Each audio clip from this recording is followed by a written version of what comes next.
on expungements. And Oh, I he can't think of the was? name. I didn't know that he was working with an organization in Maybe was it Washtenaw Michigan? County. Was it Michigan Works? Because there's the legal aid that does it as well. Yeah, I'm sure that either he or his mom will text me in a second. I'll let you know when the time is right. But yeah, I Oh, was listening to your conversation last week. It wasn't about expungements, but what was that last one about? the Tracey? Innocence Project with Francis Walters. Yeah. Maybe it was that one. And All right, no, folks. because that's So- new. So now Zach is out in Colorado, and Zach is in law school out there. But when he was in Michigan, he was working with some office on specifically expungements. So Well, there's legal aid that does it out of Washtenaw County, the legal aid of South Central Michigan. There's the Michigan Works. The prosecutor, our new prosecutor, well, they were doing, we did a program with Ariane Slay, so they did a special expungement event. And then there's the public defender's office. They've done some programming with expungement as well. a lot of what he was doing had to do with helping, with evictions and keeping folks in their homes, and keeping them from being evicted. But I know he also did some work with expungements. I just can't remember who it was with. Okay. All right, so Good we're work. live. So Good I'm work. going to do our intro and then we'll jump right in. Tracey, I'll let you introduce our special guest. So, the bio. So hello, everyone. This is attorney Robyn McCoy with Politico Coffee with Robyn and Tracey.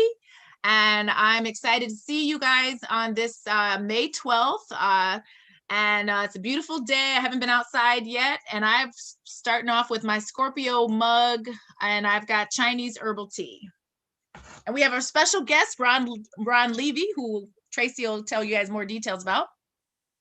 Well, actually, it's Ron Levi, and I ought to know because that's my mother's maiden name, and Ron and I are actually cousins. And you're going to find out more about our connection in just a moment. But we're very pleased, Robyn, to have join us today Ronald G Levi Jr. He's a servant of God, a husband and father, project management professional, and the author of a second new book called Spitting Image, a Foundling's Memoir of Faith and Gratitude. This is actually his second book, but his first full-length novel, and he's the host of a new show on social media. He's a DNA detective, and today we're going to be talking all about drama connected with these DNA services kits, Ancestry DNA, 23andMe, but also genealogical studies, adoption, colorism, and Ron's book seems to capture it all. So welcome, Ron. We're so glad that you could take time out to join us today on Politico Coffee. I brought with me my Mother's Day mug that I just got from my daughter, Amber. I've got coffee inside. Hi, Ron. What did you bring today? And welcome. Thank you so much, both of you. I've been looking forward to this. I appreciate the opportunity to talk with you about adoption, about colorism, about racism. I often talk with folks about it from a family research perspective, but often we don't talk about any sort of legal repercussions or ramifications or context. So it's going to be fun. I have no idea what to expect. I'm hoping you treat me with kid gloves, and I appreciate being here. My mug today it says, "A dad without coffee is like a TV without the remote." And that kind of sums it up for me. I got to start my day with coffee, but today I have Arnold Palmer with ice in here, no coffee. Oh, that's cool. Now, did you get that Father's Day or? I did, but not this Father's Day. It's been probably several years ago. I got mugs in there that are older than my kids. So, I don't know. This one's not that old.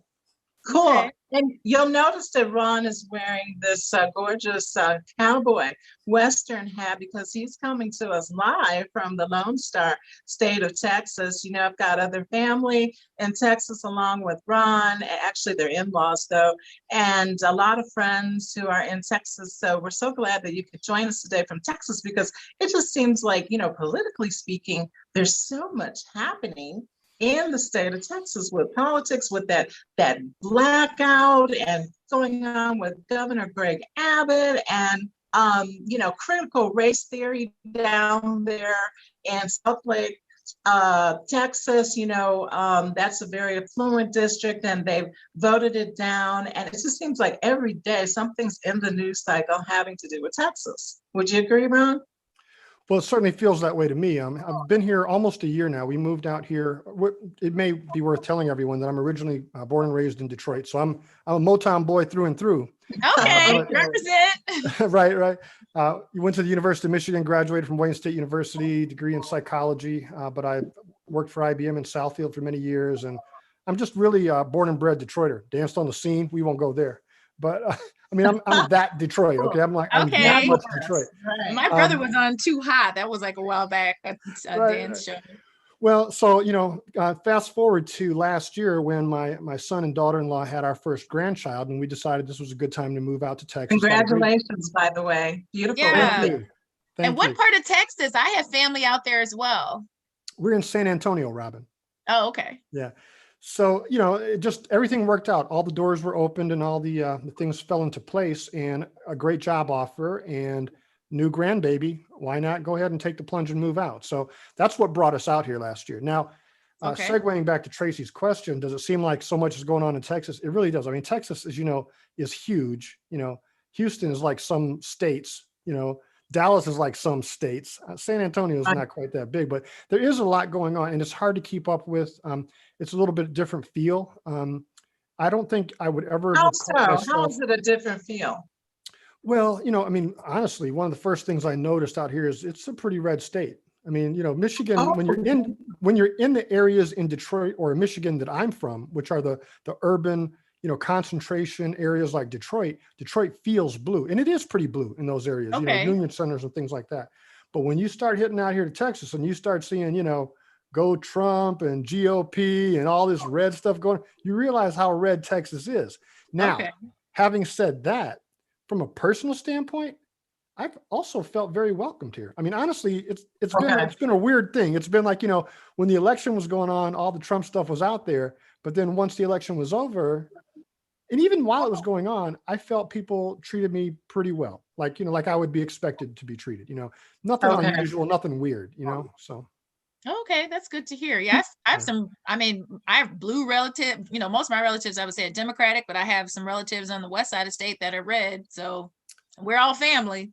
So are you in Michigan, Robyn, or where are you? I'm in Michigan. Yeah, okay. I'm on the lake. I'm in Belleville, Michigan. Oh, okay. Yeah, you red over there. Nice. And so I've got in-laws who are in Texas. They're in Austin, Texas. I have a lot of friends who are Republicans who are in Texas and in Fredericksburg. And so just so that people get an idea, not everybody's good with geography. Where is San Antonio in relation to the big Lone Star state of Texas? Well, I wouldn't quite put it halfway. I can't tell you the exact distances, but it is between Dallas is to the north. Dallas-Fort Worth is to the north in Texas. San Antonio and Austin are very close to one another, about an hour apart from one another, south of Dallas. And then below that, closer to the Gulf of Mexico, southeast of Austin and San Antonio is Houston. Okay, I have relatives in Austin. I have my cousin Kyle and Brandon and his wife, and my other cousin Corinthia just moved out that way. So yeah. Interesting.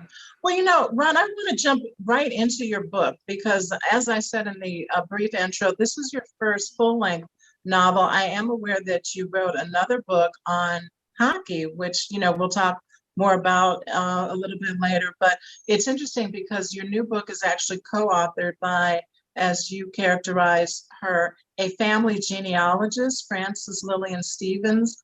And you say it's the true story of a child abandoned at birth whose search for his genetic identity spans over 4 decades and unlocks secrets and amazing coincidences many hundreds of years in the making.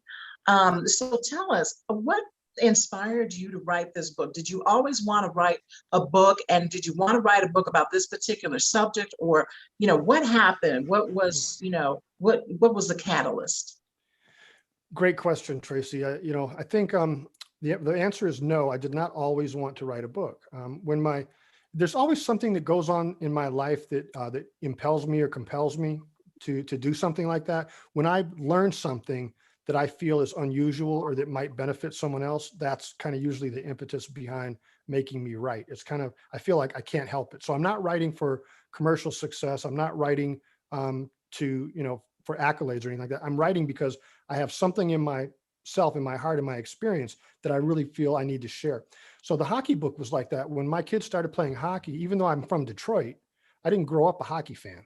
I Okay. didn't, I knew about the Red Wings, and to me, the Red Wings is something that happened on the weekends that plugged up all the freeways. That's what the Red You were Wings more were. into basketball, right? Because you were actually a ball boy for the Detroit Pistons. Yeah, I was more of a fan of basketball, but I wasn't good at any of the sports.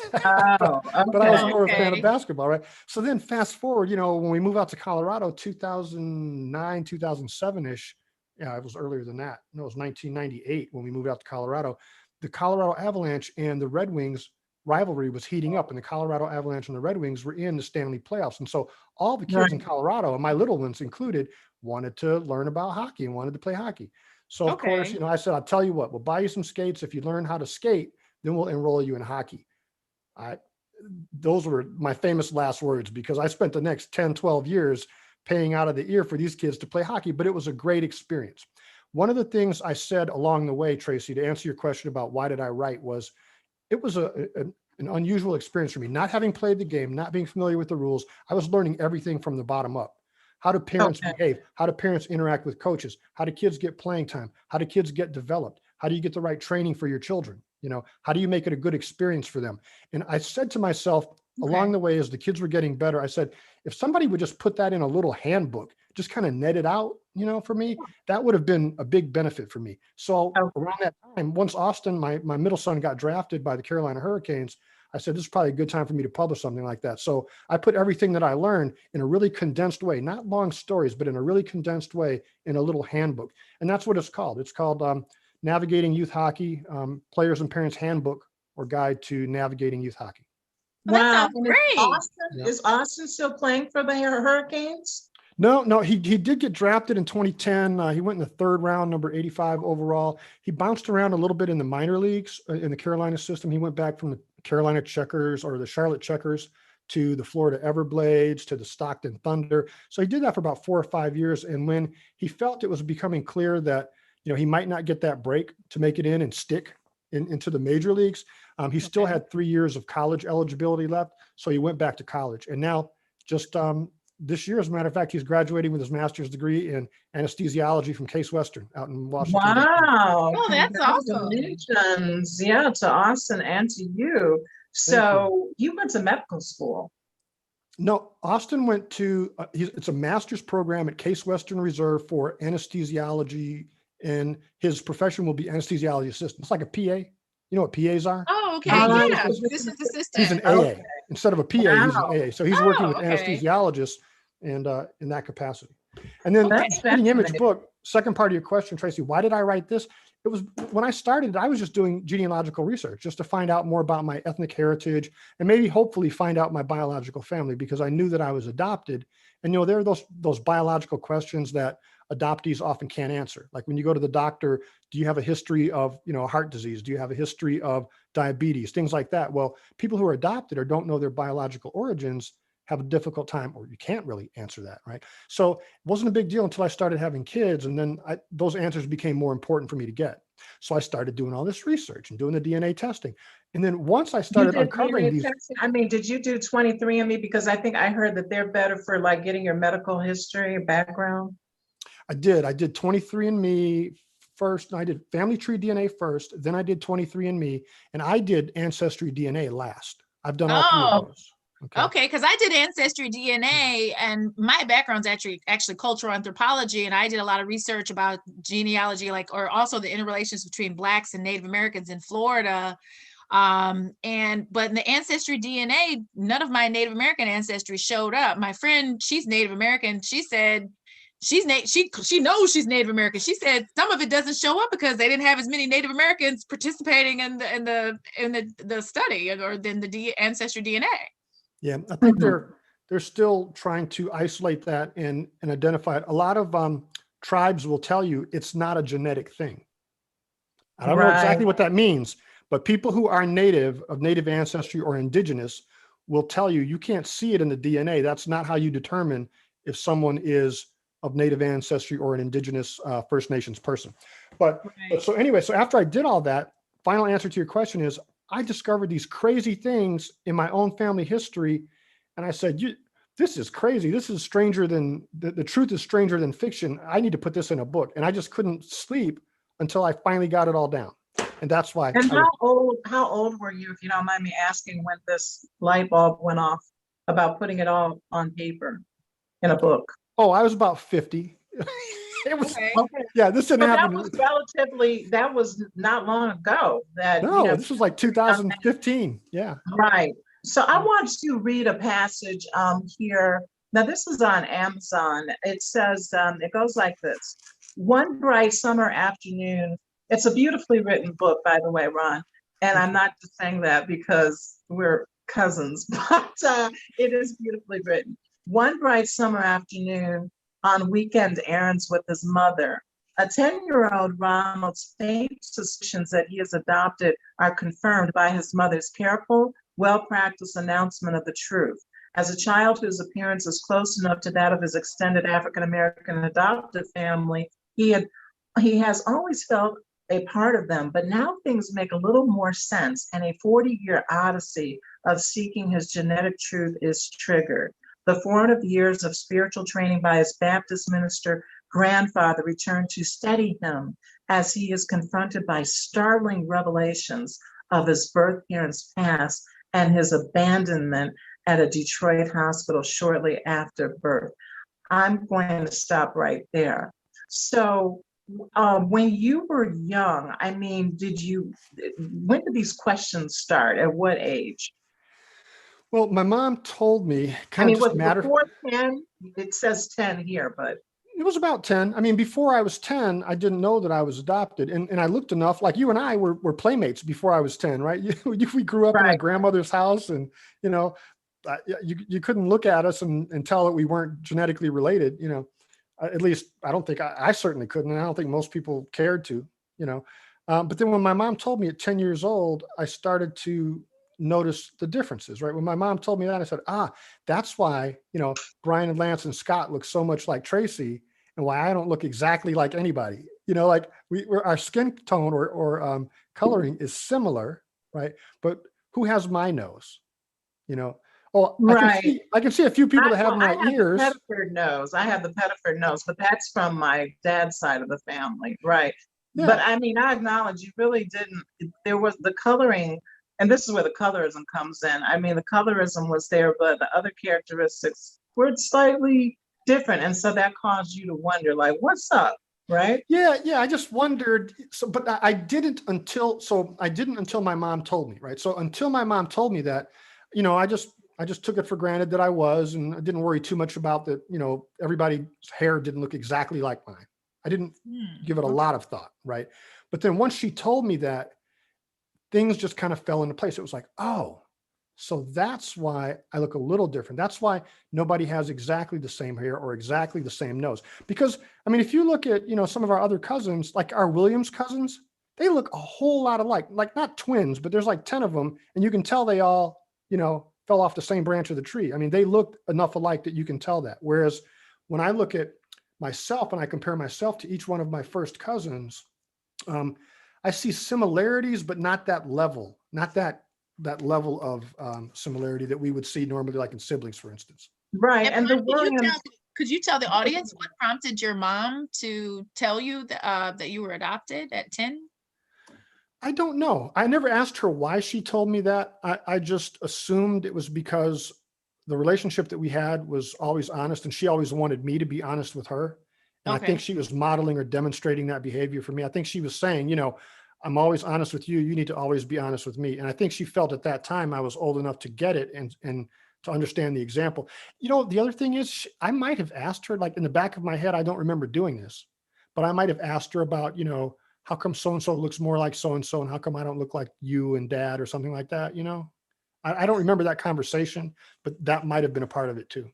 Yeah, I think it usually goes over better when the parents do it like I have a friend in high school, they adopted her brother, and he knew kind of from the beginning, and they didn't hide it. And then I hear about my maternal grandfather. He did not know until he gets in the military and looks for his birth certificate, and he finds out, and he was livid. he was grown. He was like 18 and he was pissed. So it's always, you know, I mean, Tracey and I work in the juvenile court. So we work with kids that have been in the system, neglect and adoption, things like that. And so I think it's better if the parents just come up front and let the child know, as opposed to the child finding out some other way, you know. So here's what I feel about that. It's really hard. And you guys know, having worked as many cases with as many families and situations as you have, it's hard to generalize. They're all so unique, and what works for one could be disastrous for another. You know what I mean? So Right. I just encourage us all to be really careful about that, because the advice that we give that worked for me, I would be careful about, hey, you guys do the same thing. I mean, the emotions that are involved in this for people are so deep, and people feel so many different ways about it. I mean, because I came from a loving family, my family wasn't perfect, but I'll tell you what, my mother gave me everything. She loved me, and there was nothing she wouldn't do for me. Right. Okay. So in that sense, I was very blessed.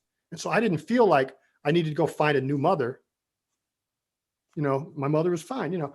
On the other hand, you take a child from a very abusive family who has neither a supportive mother or a supportive father, who's been adopted or abandoned, right? They're going to have a very different perspective on, you know, what it means to them to find that other truth. And usually, I think, I could be, see, I'm a victim of my own warning here of generalizing, but I think our tendency is to think the grass is greener on the other side of the street. We all think whatever little, you know, slight we've gone through or whatever hurdle we've overcome, ooh, if I had just been in another place at another time with another family, I wouldn't have had to go through that. You still would have been walking uphill 5 miles in the snow, in the rain, backwards. I mean, you know. And did you ever think that at times? I mean, in growing up, like, oh, after you found out, after the revelation, the big reveal, like, oh, I wish I could find my real family. You want me to give the whole book away now?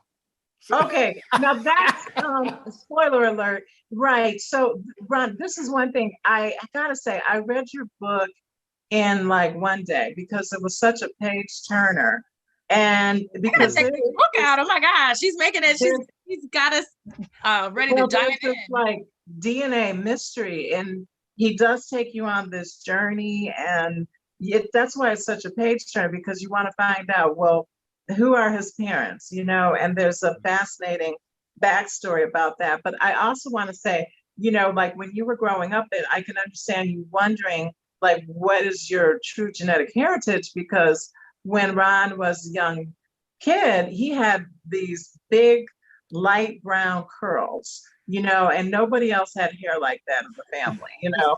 It's thinning now, but I still got some. It's okay.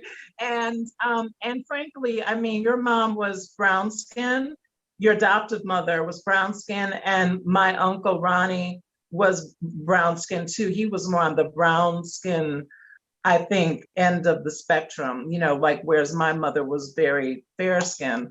And so I could totally understand you wondering, like, well, like, what, you know, what's going on, like, what's up? And so let me ask you about the intersection between the DNA testing and you actually did a genealogical study on paper, right? Mm-hmm. So you did the testing, no, you did the genealogical study first and then you did the testing. Is that how it worked out? Right. So let's say anyone can do that genealogical research and build a family tree without knowing anything about your DNA. Okay. Right. All you have to do is look at your birth certificate, and if you know who your mom and dad are, you can start to find out, you know, and if you know who your grandparents are, especially if your grandparents were born before 1940, then chances are there's a public record of them. There's a birth certificate or a marriage record, or they were in the 1940 census or the 1930 census or the 1920 census. Once you can get that far back, it's very hard to do with living people if you don't already know, right? But most of us know at least one of our biological parents, you know, or forget biology. One of us know that at least the name of one of our parents that we grew up with. Okay. Okay.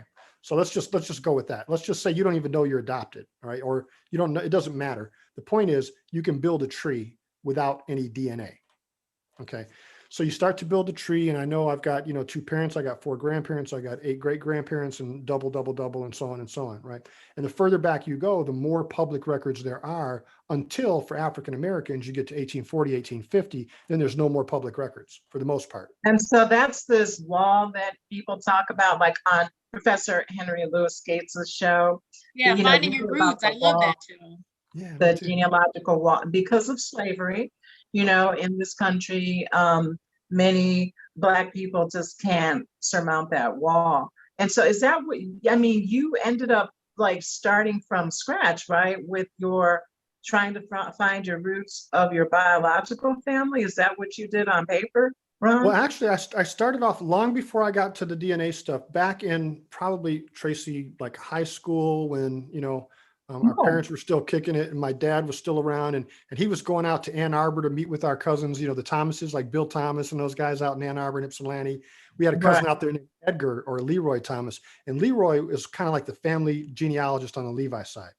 And Oh, Leroy really? had done a lot of, shoe leather and concrete kind of work, like going into courthouses and going into finding actual public records before there was the internet, Wow. Okay. collecting birth Like records and certificates, Andre. Yeah. So he's got like books and binders full of papers and pictures. And this is how Leroy did it, right? So Leroy published a book, not a real fancy like hardcover publication, but essentially he put everything together, typed it all up, made copies with pictures, took it to Kinko's and made 50 or 60 copies.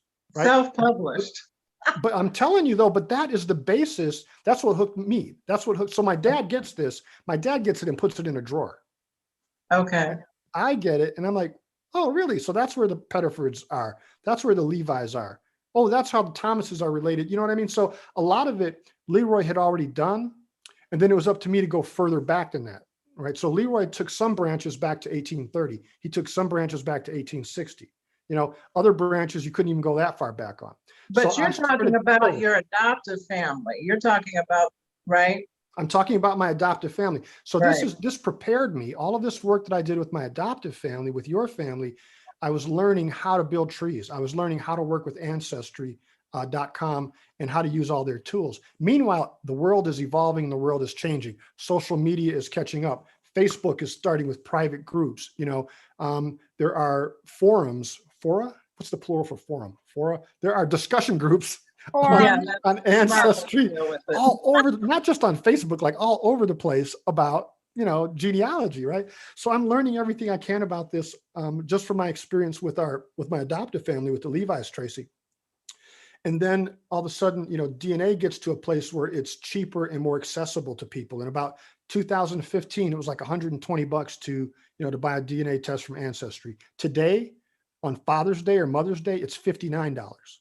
Yeah, I did it. I think I got it for $60 for Ancestry DNA. Yeah. So anytime there's a I got it for free. I got it. Oh, you got it for free.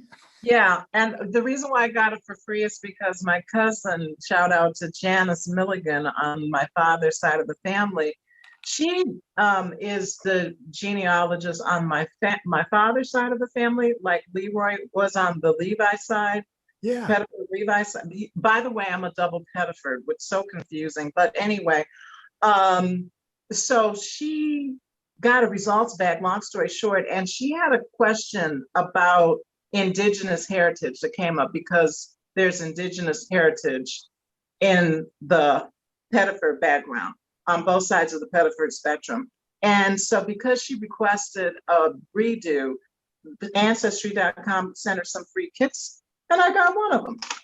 And I didn't use it for the longest time. Robyn, you and I, we talked about this because I didn't want my DNA out there. But because it was this one burning question that I had about my background based on something my mother said about her paternity, Ron, you and I, we discussed it offline. That's really why I decided to do it. And because I'm older and I just said, oh, what the hell, I'm going to do it. Yeah, I mean, my dad and my brother, they're not too keen on it. I mean, if you're a brother and you're dealing with the system, I would say probably not. If you got concerns, are you worried about child support or whatever? Yeah, because Robyn, remember that podcast, Making of a Murderer? That's how they found that serial killer. He didn't do any DNA testing, but someone he was related to did. And that's how he got busted. Right. A longtime serial killer, because Yeah, his it's like DNA the was out Golden there. State, yeah, serial killer. Yeah, that. So Right. we do give them a caution. I do give folks a caution, but for me, I was like, I've been fascinated. I've done some research about my family, and so I wanted to know more. So I did start with ancestry DNA, and I thought about going further. That's why, Ron, I want to hear from you. Like, what do you suggest for people that want to find out more about their DNA? Like, what DNA kits do you suggest? What do you think are viable? Well, let's talk about that, and let's also touch on privacy real quick, right? Because some people want to do it, and like Tracey said, she was a little hesitant, and many people are. I just want you to understand how these kits work and how they're cataloged and how they're accessed and how you can maybe protect some level of privacy and still get some answers and still get some information. Okay. So great. first, I'll tell you how Ancestry does. It's been many years since I did Family Tree DNA and 23andMe. They're all very similar, but essentially they send you a tube that you spit in, and there's a little fluid called activator. Usually it's a blue in color. You add that to the fluid, you shake it up, you put a cap on, you send it in. Now, when you send it in, usually there's non-identifying information. There's only a barcode. There's no name. There's no email address. You don't put your address on it, your phone number, nothing. You just send that in with the barcode. Now, here's the catch, though. If you throw the barcode away that everything came in, you've lost it and you'll never know what your results are. But that barcode is key. After you sent it in, and as they begin to process, you log into Ancestry and you activate that kit by saying, I want to activate this barcode, for instance. Okay. Now, you give that kit, that activation, an identity. It doesn't have to be yours. It could be, Legal Eagle could be the name of the kit. It doesn't say Robyn. It doesn't say McCoy. It doesn't say Tracey. It doesn't say Martin. Legal Eagle, right? You don't tell it where you're from or anything. Now, once Ancestry is done, now they're going to you need to associate that Legal Eagle with your email address or an email address, but it could be any email address. You can create a Gmail or a Yahoo or any other kind of email address that you've never even used before, that nobody else knows is associated with you. Attach that email to that pseudonym or that initial, okay? So that when Ancestry completes the test, they're going to send a notification back to that email address saying your results are ready. Okay. Because only you have the email. Nobody knows the email is associated with you. You can log in and you can view your results privately. For the The brothers that NSA knows. for the The DNA. NSA knows. Tracy, stop. Stop. Sorry. The NSA knows. They could find out, I'm sure. Yeah, they could find out. Yeah. But It's so hard to be off it's hard for a brother to get off the grid, Tracy. I'm telling you, it's hard. It is. But I mean, listen, you said earlier, Ron, that it is an emotional business. And I do think, don't you think that people have to prepare themselves mentally for what they might discover about their background? Because a short anecdote, before I sent in my test, I was on YouTube. I did a little research on YouTube, and there was this woman who revealed her ancestry DNA results on YouTube. And she said that she looked different from her family as well. And she wondered about her father because she thought she was Italian, but honestly, when you looked at her, she looked more Latina and Puerto Rican, really, to be honest. Come to find out, her father, the man who raised her, was not a biological father.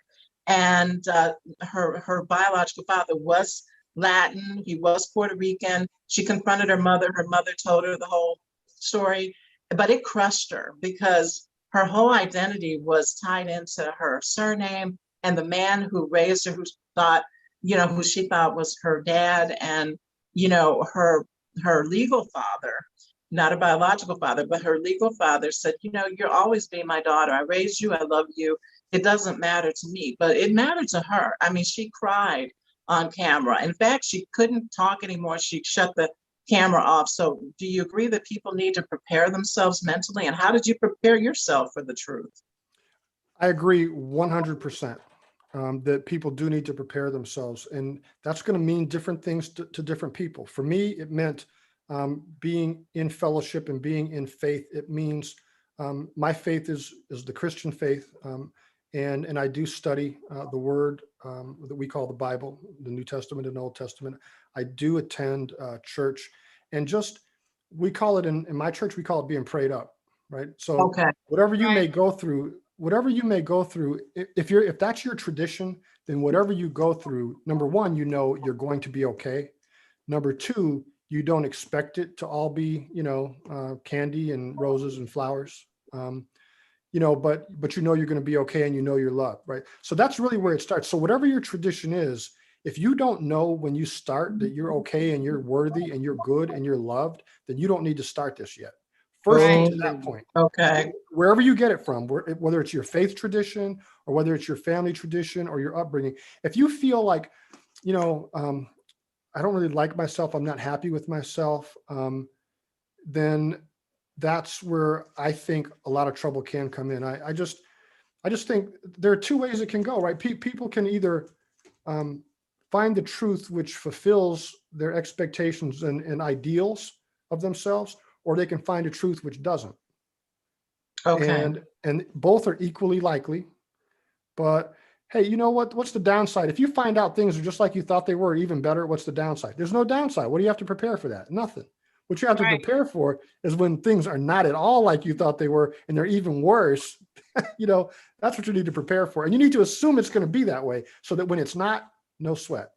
Yeah, so I'm hearing it's like not just your minister, but you may need your therapist. You got to just be on standby, be ready for it. And I know my sister was very emotional when I did mine, because it came back and it's like 76% was African. It was like Nigerian, Benin, Togo, Congo.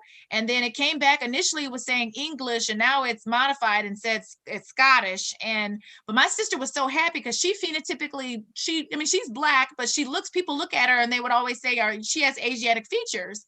And people were always coming to her and saying, what are you? And then when she saw that I took the test and it came back and all the African showed up, she's like, we're Black.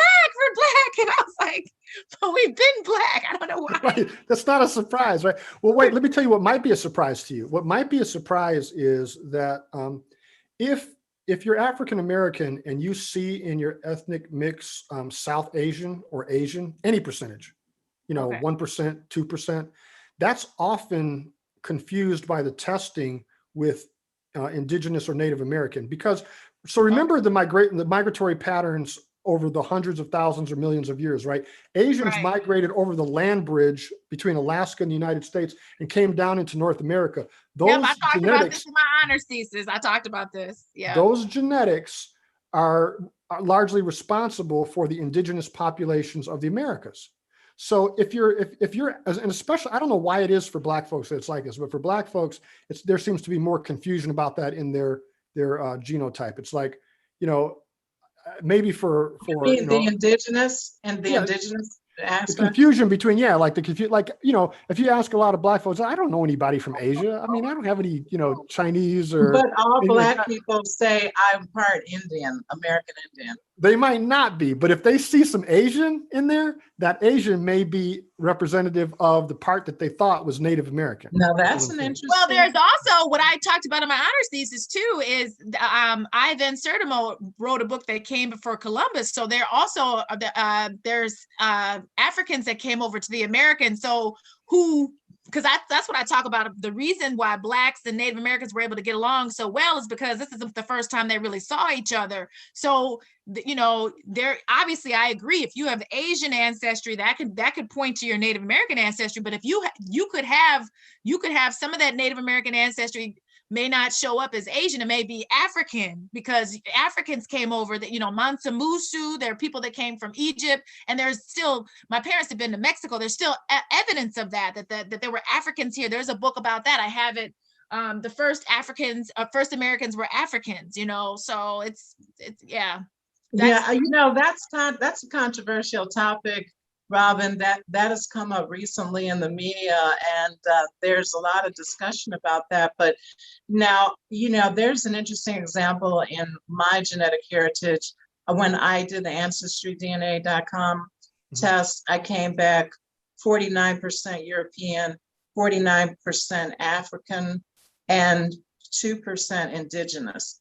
And interestingly enough, the indigenous is split. It's in North America and Mexico. So technically, I guess I'm an Afro-Indigenous Latina. But this is the thing. there was a thought that perhaps there might be Asian in my background, and that was the reason why I took the kit to confirm whether that was true or not. And nothing came back Asian at all, but it did come back indigenous. So I thought that was interesting, but I knew that we had Indian heritage. So that's very interesting. But Ron, I want to ask you, did you ever feel skeptical about these DNA tests that, you know, your saliva could be tested and you could be connected with a certain geographical area on the globe? Because honestly, I was a little skeptical about that. If I was back in 2015, I'm not anymore. It is Really? absolutely, Why not? oh no, because it turns out to be like factual in my case. I mean, and I've seen other cases where people didn't know where their family were from. And then they would see this ethnic match and say, I don't know anybody from there. And then when they found out their grandfather wasn't who they thought he was, it was somebody else, and he was from that place. You know what I mean? Oh, That kind of stuff happens all the time. Like my mother, like mine said, like for instance, mine said that I'm 70. Okay, this is like the real trip. This is one thing I will share with you, which is a surprise in the book that that threw me for a loop. Just give us a little tiny tidbit. A little taste. So I grew up in Detroit. I was born and raised. I grew up in a Black family, in a Black neighborhood, you know, and my schools were kind of integrated. You know, there were mostly white kids in some of my schools, and some of my schools there were mostly Black kids. You know, it was kind of like that all the way growing up. I listened to Motown music, the Jackson 5, you know, I rode the Detroit Street Railway bus. I mean, you know, I've been a Black kid all my life, right? So when I get my DNA results back and it says I'm 78% white and 22% or 28% Black and 72% white, that means that one of my parents is 100% white and one of my parents is biracial. Okay. And that was. Or doesn't that mean that you're biracial? Well, it means, yeah, well, for sure it means that. It means I'm 78, whether it's 50-50 or 78 or whether it's 20-80, you're still biracial, right? Right. But I guess I was just shocked that there was so much, because what that tells you is if you're 50% European and you're 50% Black, chances are one of your parents is Black and one of your parents is white. But if it is more one than the other, okay, then you know for sure. Then probably, right. Like for instance, both of your parents could be Black and one of your grandparents could be white. You know what I mean? Let me ask you something. So his showed up as 50% European, but he didn't have like necessarily a white parent and a Black parent. So I know what they said for ancestry DNA is it goes 1,000 years back, but there are some cultures that may have died out that haven't participated in the study that you may have that may not be represented in there. Well, what about my friend Cammie? She's Native American. She did the ancestry DNA. None of the Native Americans showed up, but she has tribal recognition, clear Native American ancestors. She showed it to me. She's done all the genealogy. But you got to take indigenous and Native American stuff off the table when you're talking DNA. Don't even talk about that. Let's just talk about Eastern European, Western European. Yeah. The tribes don't go by these kits. No, they, you know, it depends on the tribe. It's based on blood quantum and not all tribes go by blood quantum, though. Some tribes go by lineal descendancy. Now, I'm a lineal descendant of the Eastern Band of the Cherokee. But they do, for enrollment in the tribe, you have to have a certain blood quantum. And so that's why I was also researching. But Ron, I want to turn back to you. So you are 78% European? Yeah. So what? 72%, I'm sorry. You said how much? 72%. 72% European. So what parts of Europe did you find out does your heritage come from? Well, that's the interesting thing in my case. I would have thought, being an African American, as a lot of us are, we would expect some of our DNA would come from the British. I mean, because United States were British colonies. Okay. You know, and you think, well, maybe I'll find a little bit of, you know, Spanish in there too, because, you know, the Spanish settled Florida and Texas and who knows, right? Okay. Well, like a huge part, more than 50% of mine was specifically Eastern European to a specific region. Really?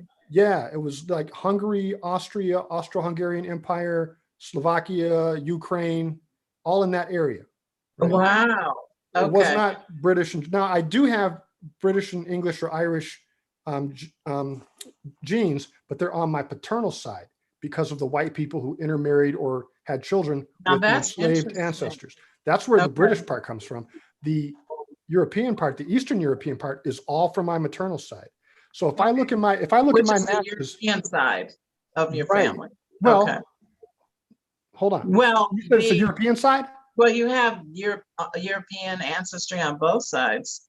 Yes, So, and really, well, I let me bet put it you like this. On almost the every white Black side, American does. Almost every Black American has European ancestry on one or both sides. Right. but there's different degrees. As I understand it, the average Black American has about 25% European heritage because of, frankly, slavery. Okay. That's the elephant in the room. Can't get around that, folks. Okay. So, you know, this is just fascinating to me. And so your book is co-authored by Frances Lillian Stevens. Now, who is she and how did you two collaborate to generate this fantastic book, Spitting Image? Well, Frances is, she's the power grid. She's the one I plugged into Okay. and the lights went on. Okay. So like I told you about Leroy Clemens, right? In the Levi family, he was the Right. keeper of the flame in the Levi family. Well, Frances is the keeper of that flame in my paternal genetic family. Gotcha. So, Okay. you know, I did my little DNA test and I see, you know, I have a first cousin once removed whose name is Annie, and I have a second cousin named Frances, right? How do I contact these? Frances was like out of town for weeks, couldn't get her. No, you know, she was on the road doing her thing and nobody could get in touch with her. They said, look, you're just gonna have to wait till Thanksgiving when she comes home because we can't get her right now, right? And that's kind of how that started. But once I plugged into Frances, well, if you know how DNA works, aside from the DNA, just when you're building trees, if you know for sure that somebody is your second cousin, then you can extrapolate. And that means that you share a set of great grandparents. Just like if you have a first cousin, they're your first cousin because you share a set of grandparents, right? Right. So you know that for a fact. So I could see, if I could just see Frances's tree and see who her great grandparents were, I would know that one of those sets is also my great grandparent, right? And when I saw her cousin Annie, Annie is my first cousin once removed. Annie's a little bit closer to me than Frances was. So that means that Annie and my father were first cousins. Annie and my father had the same grandparents. Wow. Okay. So I just needed to see a tree. Like, so I'm trying to call Frances and I'm trying to email her and get in touch with this lady. And I'm like stalking her on Facebook. You know, how do I get in touch with her? And I finally got in touch with her, and boy, you know, it's just fate. I mean, this is one of those things about. How did you get in touch with her? Because getting in contact, that, I mean, we're living in the computer age, social media and all, but how were you able to connect with Frances? Long story too. So in searching through Ancestry, I found another match that I had who had an email attached to his test. He did not contact me. Matter of fact, I think he had passed away, right? But someone else had mentioned him in a chat, like, or a discussion room, and that person had an email address. I emailed that person and they said, oh yeah, I know her. Let me give you a phone number. They gave me a phone number to someone else who had Frances's phone number. So it's that kind of, so that's why we called ourselves DNA detectives, right? Because you start with one place and you follow that lead as far as it will go to get more information. And then you follow that lead to get more information until you get to the source of truth that you need. So once I plugged into Frances had done so much work, just like Leroy on the Levi side. By the time I got to Frances, she had a wealth of information to share with me that I never dreamed I would have before. And this book wouldn't have happened without Frances. A lot of it is information that either was given to her verbally and passed down, you know, oral traditions, or things that she had researched herself and gathered, or other members of the family had put together just through flying down to Georgia, going into courthouses, you know, all that kind of thing. And then just like I did with Leroy, once I had the basic facts from Frances, I was able to use DNA to build that out. So, you know, in Frances's case, she knew almost everything about our African-American family back to about 1830. Wow. Okay. And she knew some. you did tell us earlier that you were 72% European, but and the other part there was African. So what part of Africa did you find that? Yeah, Nigeria primarily, Cameroon, Congo are in there. Okay. Benin and Togo Same are in there, a thing. smaller That's right. percentage. And we're That's all going to be like that. Everybody in America came from the western coast of Africa for the most part. So if you find somebody from Madagascar, they're an outlier. You know, they're like, y'all came from the wrong side of Africa. You know, how'd you do that? Right. But you know what, Ron, now that's We have an interesting. ancestor from Madagascar, but yeah. Really? That's interesting because now I also found out that I have North African heritage from Morocco and Algeria, along with African heritage. We had a guest on the show 3 weeks back. He's running for governor in Michigan named Austin Cheng. He's a naturalized citizen, but he's a Nigerian businessman. He came from Nigeria originally. And I told him, you know, I found out that I'm 20% Nigerian through this ancestry kit. And he asked me where. And so I went back, I couldn't tell him, you know, I said, oh, I'll get back with you. I went back to ancestry.com, but it doesn't tell you like where exactly, because Austin Cheng explained, well, you have so many different like tribes in Nigeria and beyond, you know, the ones that people, you know, think of off the top of their head. And so I was a little disappointed in that. I guess I would have to hire a genealogist, and they're expensive. I mean, I researched it. You could spend 10 grand on a genealogist, right? To help you find out these details about your background. Yeah. And you might, so now for people who are looking for the parents that they never knew, for their biological family, foundlings and adoptees, there are people who volunteer to do that, and they're called search angels, and they're easy to find them on Facebook through groups, specifically DNA detectives and foundling finders. So foundling finders is for children that have been abandoned and have no information about their biological parents, right? They only accept in that group people who are foundlings, okay? And so you just Google them, search angels? No, well, you can, all right, but I would say I would just say, don't even do that, because I don't even know the other ones that are out there that you might Google. I can't speak for their reputations and much about them, but I can tell you these people on Facebook are totally legit. Matter of fact, Henry Louis Gates, Professor Gates, in a lot of his episodes, he refers to a genealogist named C.C. Moore. C.C. Moore is the person who's behind a lot of those investigations that identify, you know, criminal behavior and solve cold cases. Right. C.C. Moore and Professor Gates worked together on that series. C.C. Moore was the person who created DNA detectives and foundling finders on Facebook. And when I joined back in 2015, there might have been a few hundred people in those groups. There are tens of thousands of people in those groups now in that many years. Facebook is the place. That's where you should go for the search engine. That's where I would go. I would go to DNA detectives. If I were not a foundling, like if my mom raised me and she like wasn't sure of who my biological dad was and I wanted to find out, I'd go to DNA detectives. If I don't know either one of my biological parents or anything about me, I'd go to foundling finders if I was abandoned. I want to ask you more about this, but I do want to ask you a few questions about the book. How did you come up with that amazing title, Spitting Image? It's really cool. Oh, thank you so much. Well, the main title I came up with because just the image of, you know, I was looking for somebody that looked like me when I was a kid, right? And I always thought, you know, wouldn't it be cool if I had a twin? You know, what if I were walking down? You remember when we used to go to Hudson's when we were kids, J.L. Hudson's, and there were thousands, it was packed. People were like in there shoulder to shoulder. And I used to imagine when I would go to Hudson's, like, what if I looked up and saw somebody and they looked just like me? What would I do? You know, who is my spitting image?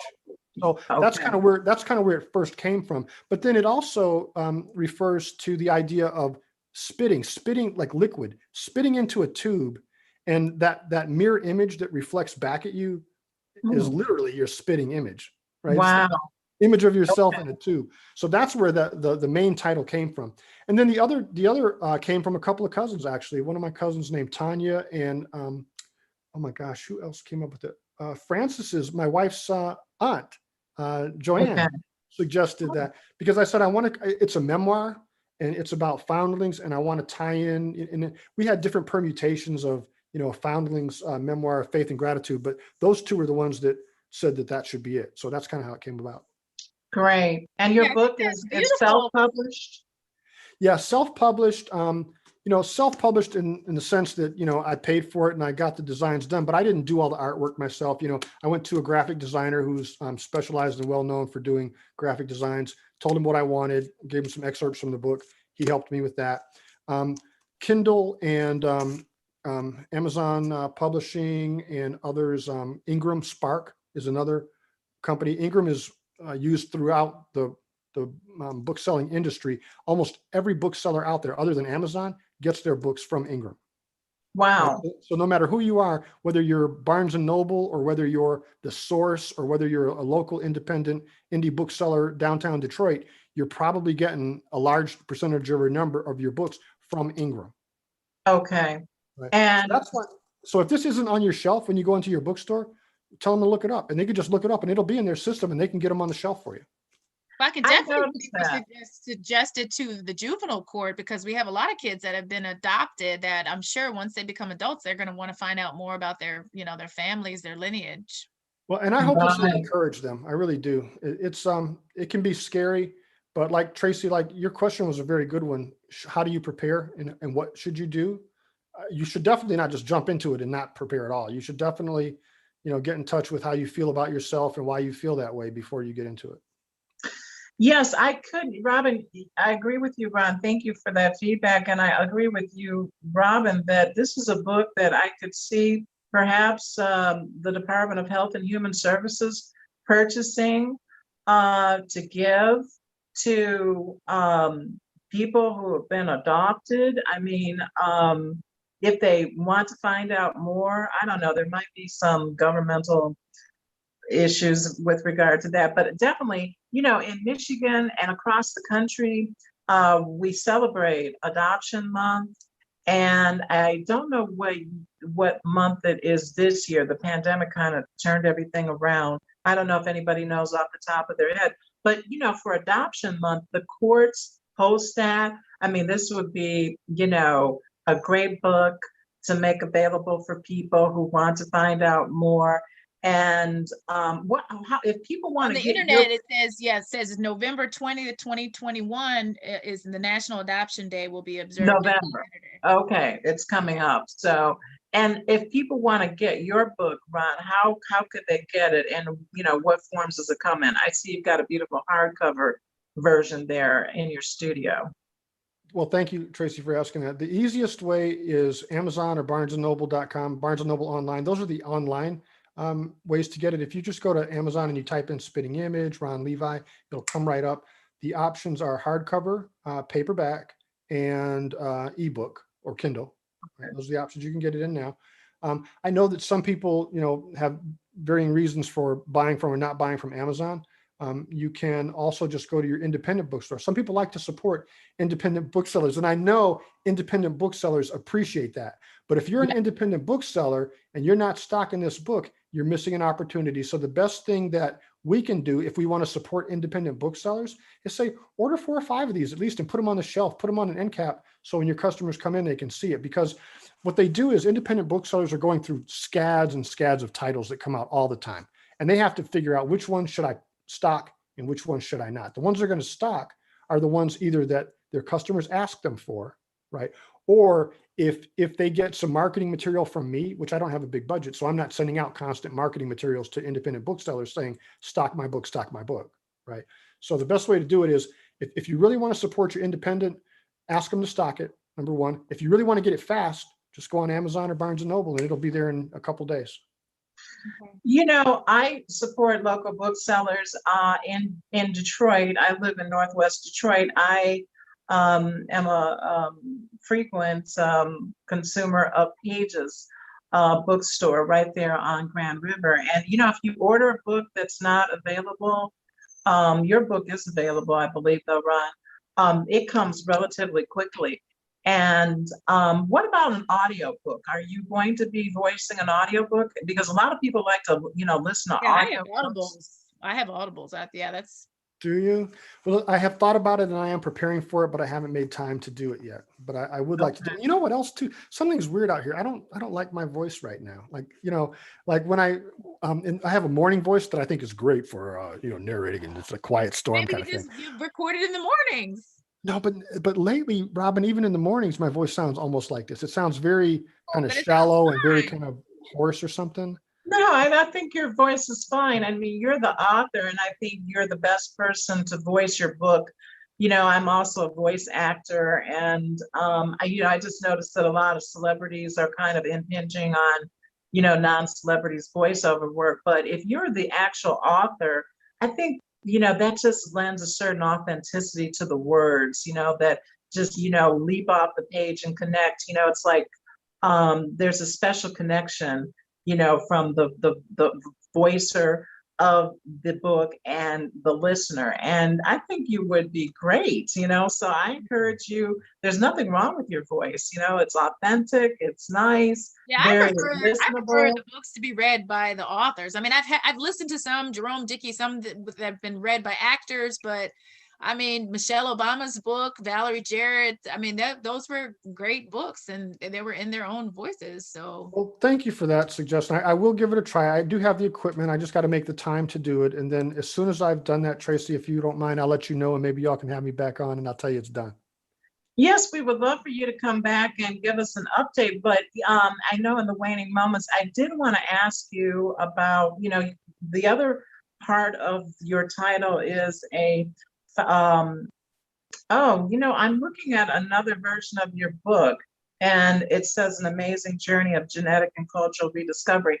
But the official title is A Foundling's Memoir of Faith and Gratitude. So you were a foundling, right? Mhm. You talk about that in the book.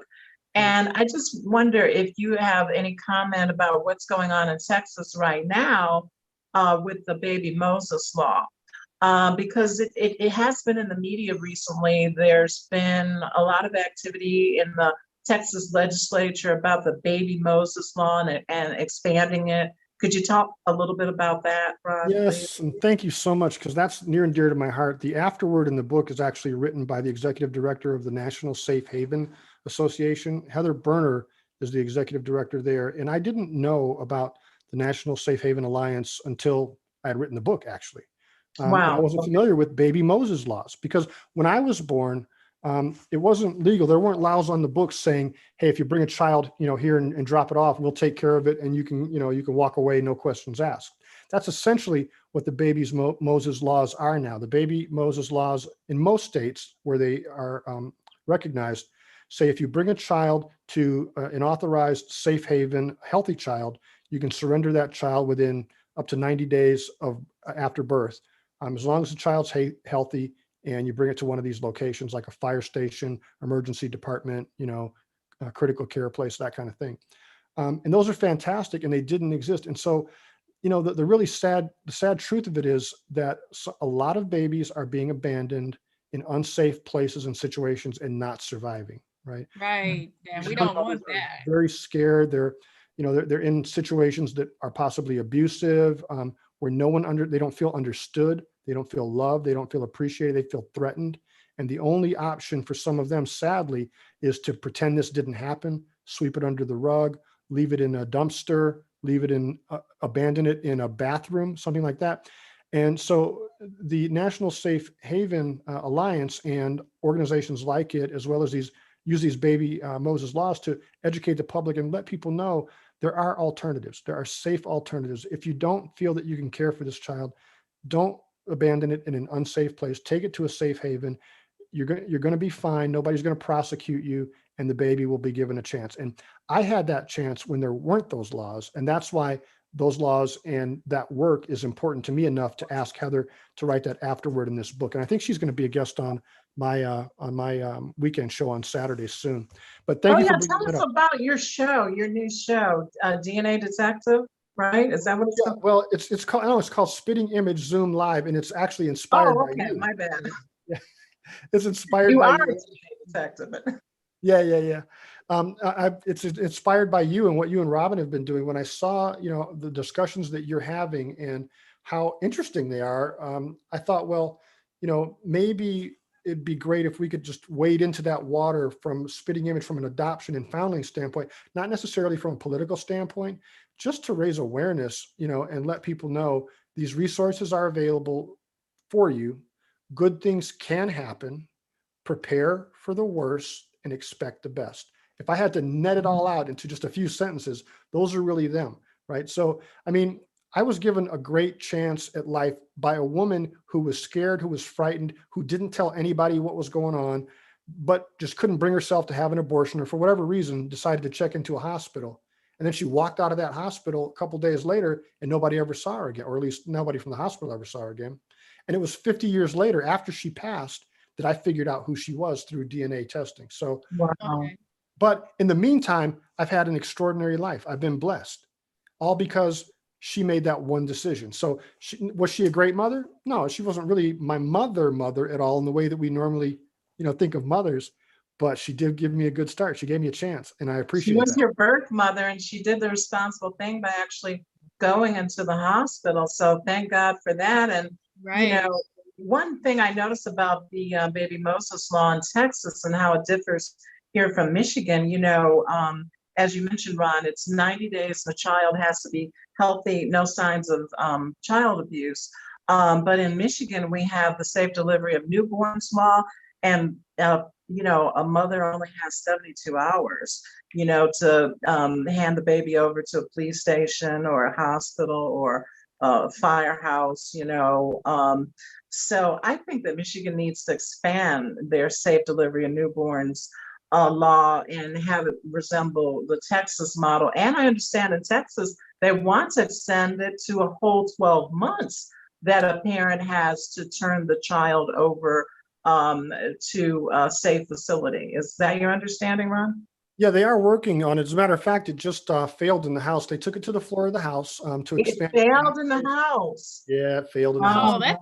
this sounds like this. We talked about this at the juvenile court. Should be nationwide. We really, because children are a gift from God, and Amen. we should just do everything possible to make the mothers feel comfortable to turn the children in healthy, and make sure that the kids get the best chance that they can. There's so many loving families, parents, mothers who would give their left arm or right arm, for a healthy baby. There are people that fly all around the world and spend tens of thousands of dollars just to find a healthy baby that looks nothing like them, that doesn't come from them. They'll fly that baby, halfway around the world just to have a baby in their house. Wow. We have babies right here that need that opportunity. I know, that's what I'm always saying. We have children, right? Black, white, Hispanic, whatever you want. People going abroad. But you got babies, healthy babies right here. I've been a lawyer guardian ad litem. I've done that for years, and I've had children healthy. We had to wait a couple days for this little chocolate baby, just trying to find a home for a healthy baby, in America. Yes, We but didn't even get to the racism and colorism part, Tracey. Well, we touched on part colorism two. a bit. We'll have to have you come back for part two, because one thing that you and I discussed offline was this Gould Town, and I actually did some additional research on it. But you talk about Gould Town extensively in your book, and I just wonder, are you going to be going on any book tours? This pandemic seems to be waning a bit. Are the numbers better in Texas now? Are you going on any book tours or doing some readings with book groups or anything, Ron? Anything on the agenda? Well, of course, I'll go anywhere I'm invited, but I do plan at least a couple of visits. I'm going to have one visit to Michigan, the Wayne, Oakland County areas.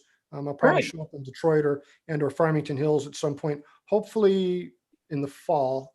And I'd also like to go down to Georgia, specifically Dublin, Georgia, and Lawrence County area, because so much of the book takes place in those areas, right? Oh, okay. Interesting. So pretty much, half, if not all of part two, which is my genetic paternal family, are all from Lawrence County. So like that whole history of Lawrence County all the way back to the 1800s is my genetic history, right? Fascinating. So like my great grandmother was born into slavery, and so that just kind of condensed history for me. Often those of us who are alive now and younger than I am think of slavery as ancient history, so long ago, but y'all, it was not that long ago. We got people now who have grandparents and great grandparents who were born into slavery, right? So Amelia, my great grandmother, was born in 1847. She lived 104 years and didn't die until 1952. So Wow. she has great grandchildren that she talked to, like Frances, my cousin Frances, my second cousin. She Yeah. talked to Amelia, or yeah, she met Amelia. I never Wow. got that opportunity because Amelia passed before I was born. But I guess my point is, it's interesting and it's rare for African Americans to make that connection, which is why I have so much gratitude for Frances and all that she was able to put together and take me to. It's really rare for us to make that connection. We have a little bit of that on our Levi side too, Tracey, with John Wesley, but most of what we know about him is because of what we got from Canada when he left the United States and went to Canada in the 1830s. Now, who are you talking about exactly? Because In the Georgia, you John mean? Wesley. Okay, so our grandfather was Joseph Levi. His father was Right. Thomas. Thomas's father before him was Thomas. That Thomas's father before him was John Wesley Levi. John Wesley Levi was born in about 1809-ish in Maryland.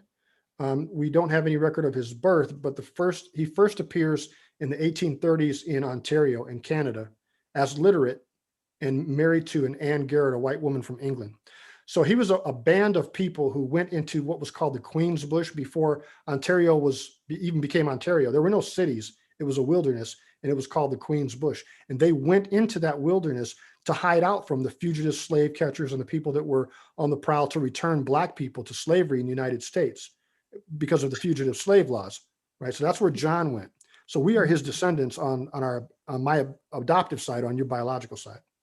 Right. There's a So series on Amazon Prime on Underground Railroad with Harriet Tubman. They're talking about that kind of that information. You know? right. So is a Black Canadian connection, interestingly enough, on both sides of my family, my maternal and paternal side. And so you just mentioned something that, there was this confusion in the family about this.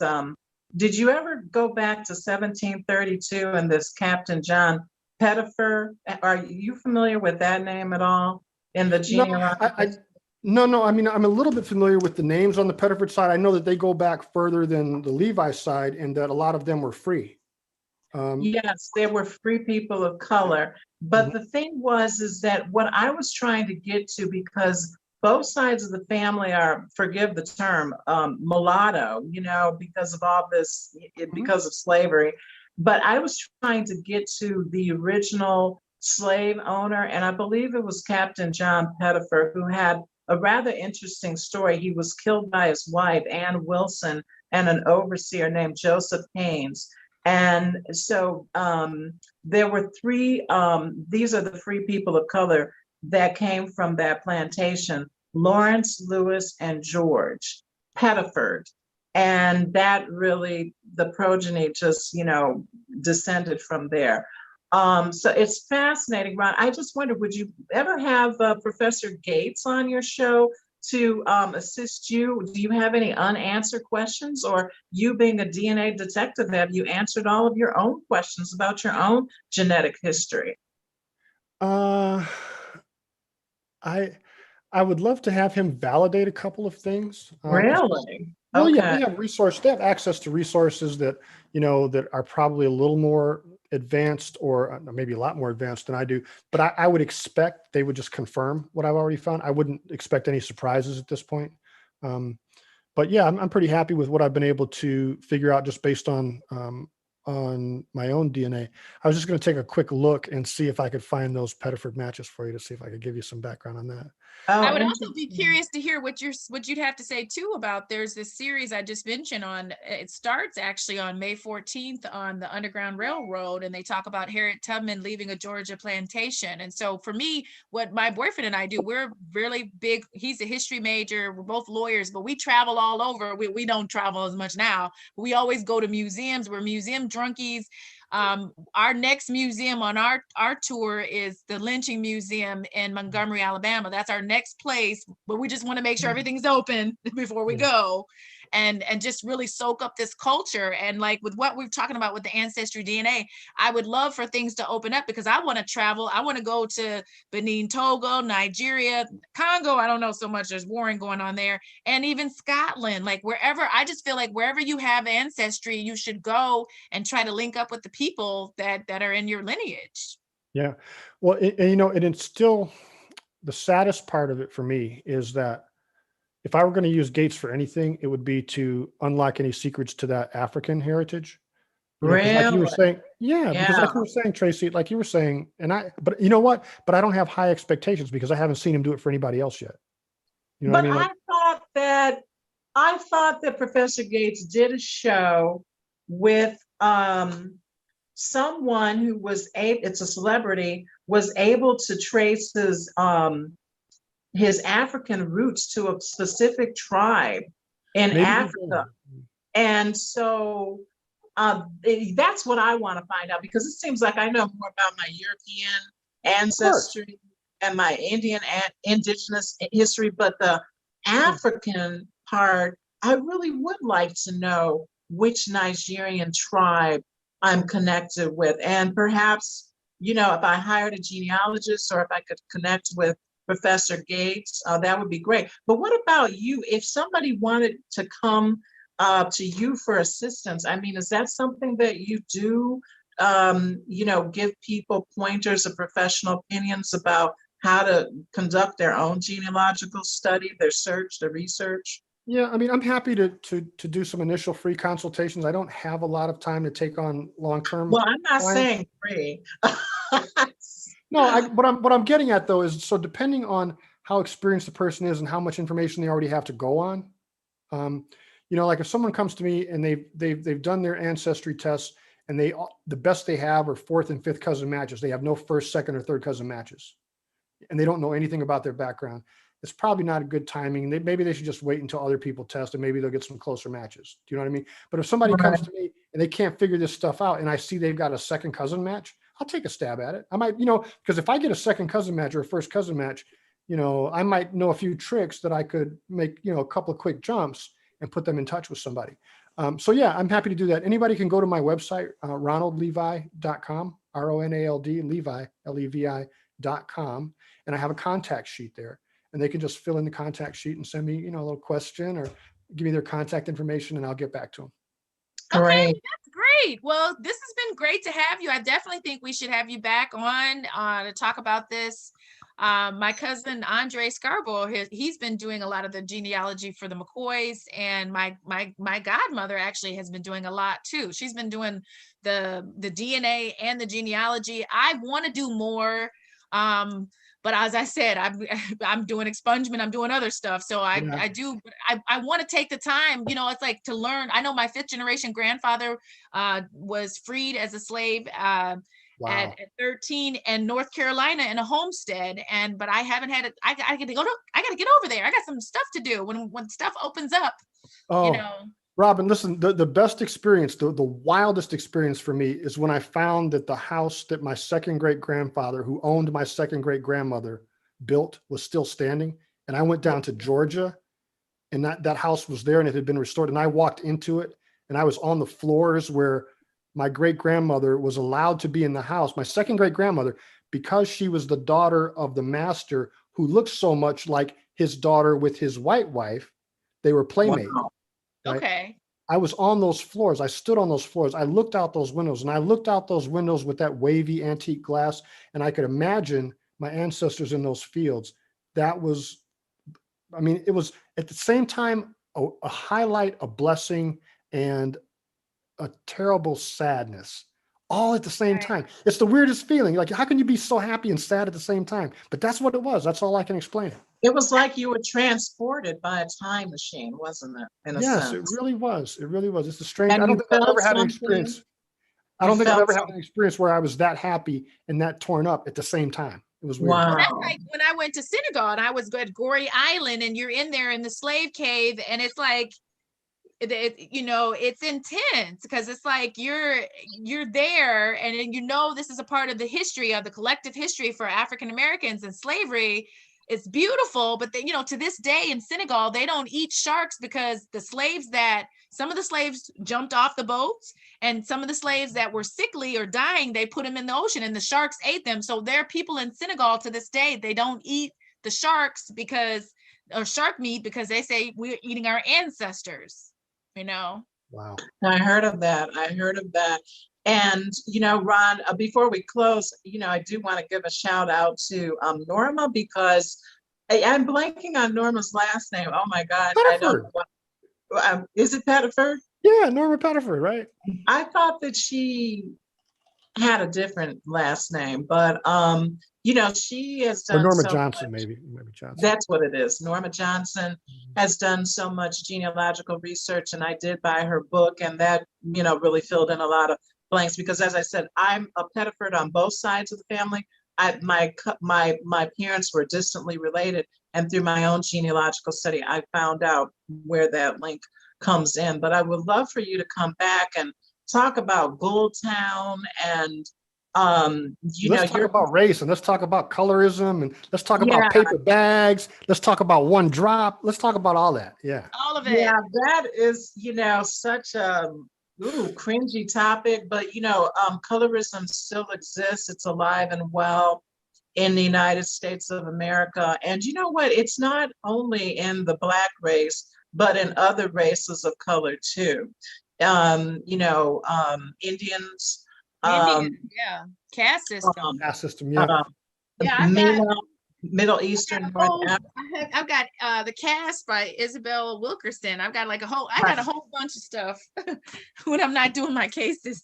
I always tell people, and I really believe this, if we were all the exact same color, human beings would find some other reason to discriminate against one another, because that's how human beings are. Well, it's tribalism. We are petty, crabs in a barrel.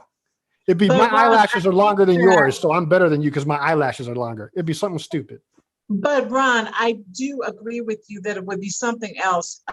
We've always had classism, and it would be classism on steroids. But I do think that there would perhaps be a little bit less polarization if we lived in a homogenous society. I mean, look at some of these Asian countries where basically it's a homogenous population. Does that mean they don't have issues? No, they still have issues, but it's not based on colorism and race. Classism and right. So that's why you've got to come back for part 2. And we need to invite somebody on from Goldtown too. Yeah, I would love to go to Goldtown with you and just talk to people and see what it's like there. I'm a little Goldtown's in New Jersey. New Jersey, right? But Robyn, look it up. Do a Google on Goldtown, Ebony Magazine. I think 1952, and it's in my book too, Robyn. You can, just read chapter 2 of my book. About Goldtown. I mean, most of those people that are in Goldtown, I mean, they look like they're white. Almost, yeah.